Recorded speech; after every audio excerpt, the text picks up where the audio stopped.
بسم اللہ الرحمن الرحیم۔ احباب، سجدہ سہو کے حوالے سے گفتگو ہو رہی تھی، تو دو مسئلے میں بتانا چاہتا ہوں جو سجدہ سہو سے تعلق رکھتے ہیں۔ سب سے پہلی بات تو یہ ہے کہ میں نے بتایا تھا کہ اگر واجب چھوٹ جائے تو سجدہ سہو کرنا ضروری ہوتا ہے آخر میں۔ اب صورتحال یہ ہے کہ اگر ایک واجب چھوٹ جائے تو ایک سجدہ سہو ہے، تو سوال پیدا ہوتا ہے اگر دو واجب نماز میں چھوٹ جائیں، تین چھوٹ جائیں، تو پھر کیا دو یا تین سجدہ سہو کریں گے؟ تو اس حوالے سے گزارش یہ ہے کہ غلطی سے جتنے واجب چھوٹ جائیں آخر میں ایک ہی بار آپ سجدہ سہو کریں گے۔ جی، سجدے تو دو ہیں سجدہ سہو کے، لیکن ایک ہی بار وہ کرنے ہیں۔ مثلا آپ نے پہلی رکعت پڑھی، اس میں سورت ملانا بھول گئے، پھر درمیان میں قاعدہ بیٹھنا تھا 2 رکعت کے بعد، وہ بیٹھنا بھول گئے، تو آخر میں آپ سجدہ سہو کریں گے تو ایک ہی بار کریں گے۔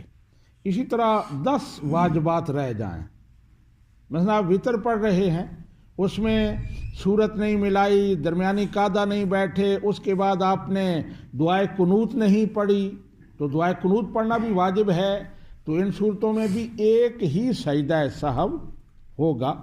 جس طرح سجدہ تلاوت کا ہے نا اصول کہ اگر ایک ہی جگہ بیٹھے ہوئے آیت تلاوت، آیت سجدہ 10 بار آپ سنیں، 10 بار پڑھیں، تو آخر میں آپ ایک ہی سجدہ سہو کریں گے۔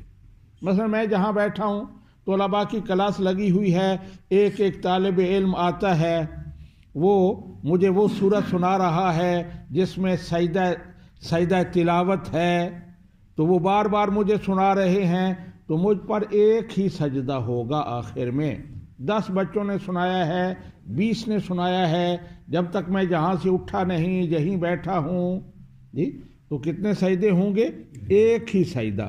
لیکن وہ بچے جتنے سنا رہے ہیں، ہر ایک پر اپنا اپنا سجدہ، ہر ایک نے علیحدہ علیحدہ پڑھا ہے، تو ان پر اپنے اپنے سجدے ہوں گے، لیکن مجھ پر ایک ہی سجدہ ہوگا۔ تو بالکل اسی طرح سجدہ سہو کا اصول بھی ہے کہ اگر بہت سارے واجبات چھوٹ جائیں تو پھر آخر میں ایک ہی سجدہ سہو کرنا ہے۔ یعنی جن صورتوں میں سجدہ سہو واجب ہوتا ہے، اگر وہ بہت ساری پائی گئی ہیں تو آخر میں ایک ہی سجدہ سہو کرنا ہے۔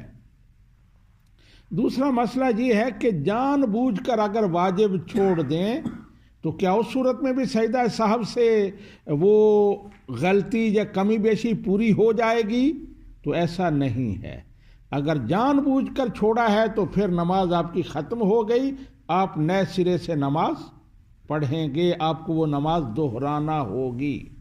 مثلا آپ فرض پڑھ رہے ہیں، پہلی رکعت میں آپ نے سورت نہیں ملائی، اب سجدہ سہو آپ پر واجب ہو گیا، تو درمیانی قاعدہ میں آپ سوچتے ہیں سجدہ سہو تو پہلے ہی واجب ہو گیا ہے، اب اس کو بھی چھوڑتا ہوں، آخر میں ایک ہی سجدہ سہو کرنا ہے تو اور تھوڑی رعایت مل جائے گی، تو ایسا کیا تو یہ ٹھیک نہیں ہوگا۔ جان بوجھ کر چھوڑیں تو سجدہ سہو سے وہ کمی پوری نہیں ہوتی۔ ہاں، اگر بھول کر چھوڑیں، سہو کا معنی ہی بھولنا ہے، غلطی سے کرنا، تو غلطی سے واجب چھوٹ جائے تو پھر سجدہ سہو ہوتا ہے۔ اللہ تعالی ہمیں عمل کی توفیق عطا فرمائے۔ وما علینا الا البلاغ۔